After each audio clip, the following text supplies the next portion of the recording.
விவசாயியோட நெல் வயல்ல ஒரு சிட்டுக்குருவி கூடு கட்டி குஞ்சு பொறிச்சு வாழ்ந்துச்சான். ஒரு நாள் அந்த தாய்க்குருவி இறதேடி வெளியே போன சமயத்துல அந்த விவசாயி வந்த வயலை பார்த்து, நெல்லு நல்ல பருவத்துக்கு வந்துருச்சு, வெளியூர்ல இருந்து ஒரு 20 ஆளுங்களை வர வச்சு அறுவடை பண்ணிடலான்னு தன்னோட மனைவி கிட்ட பேசிக்கிட்டே போனாராம். அதை கேட்டுக்கிட்டு இருந்த குஞ்சுங்க தாய்க்குருவி வந்த உடனே அழுதுகிட்டே விஷயத்த சொல்லிச்சுங்களாம். தாய்க்குருவி கவலைப்படாதீங்கன்னு சொல்லி சமாதானப்படுத்துச்சான். 5-6 நாள் கழிச்சு வழக்கம் போல தாய்க்குருவி இறதேடி வெளியே போன சமயத்துல அந்த விவசாயியும் அவங்க மனைவியும் வந்தாங்களாம். நெல்லு நல்லா முத்திருக்கு, இதுக்கு மேல வெளியூர் ஆளுங்களை நம்பி பிரயோஜனம் இல்ல, நம்ம ஊர்லயே ஒரு 10 பேரை வச்சு அறுவடை பண்ணிடலான்னு பேசிக்கிட்டே போனாங்களாம். அதை கேட்ட குஞ்சுங்க தாய்க்குருவி வந்த உடனே அழுதுகிட்டே சொல்லிச்சான். அப்பவும் அந்த தாய்க்குருவி கவலைப்படாதீங்கன்னு சொல்லி சமாதானப்படுத்தி தூங்க வச்சுச்சான்.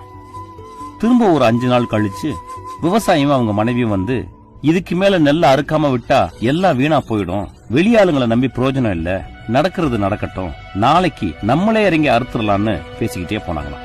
தாய்க்குருவி வந்தப்போ குஞ்சுங்க இந்த விஷயத்த சொல்லிச்சுங்களாம். தாய்க்குருவி பதட்டமாகி நம்ம உடனே இந்த இடத்த விட்டு காலி பண்ணி போகணும்னு சொல்லிச்சான். குஞ்சுங்க புரியாம பார்த்துச்சான். அந்த தாய்க்குருவி சொல்லிச்சான், ஒரு வேலையை செய்யறதுக்கு ஒருத்தன் மத்தவங்களை நம்பிக்கிட்டு இருக்க வரைக்கும் அந்த வேலை நடக்கவே நடக்காது. எப்போ ஒருத்தன் தன்னை நம்பி நம்மளே இறங்கி செய்யலான்னு முடிவுக்கு வந்துட்டானோ அதுக்கு மேல அந்த வேலை நடக்காம இருக்கிறதுக்கு வாய்ப்பு இல்லைன்னு சொல்லிச்சான்.